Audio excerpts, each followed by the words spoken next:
किल्ले रायगडावरील शिवराज्याभिषेक सोहळा 2026 सुरळीत व सुरक्षित पार पाडण्याच्या दृष्टीनं जिल्हा प्रशासनानं महत्त्वाचा निर्णय घेतलाय।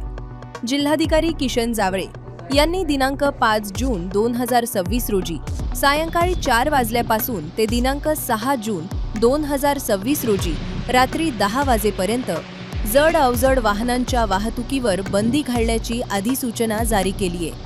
या कालावधीत मुंबई गोवा राष्ट्रीय महामार्गावरील वाकड फाटा, नागोठणे ते कशेडी परिसरासह माणगाव निजामपूर मार्गे पाचाड ते रायगड किल्ला, माणगाव ढालघर फाटा मार्गे पाचाड ते रायगड किल्ला, तसेच महाड नातेखिंड मार्गे पाचाड ते रायगड किल्ला या मार्गांवर सर्व प्रकारच्या जड अवजड वाहनांच्या वाहतुकीस बंदी राहणार आहे। शिवराज्याभिषेक सोहळ्यासाठी लाखो शिवभक्त रायगडावर दाखल होणार असल्यानं वाहतूक कोंडी टाळण्यासाठी आणि नागरिकांच्या सुरक्षिततेसाठी हा निर्णय प्रशासनाकडून घेण्यात आलाय।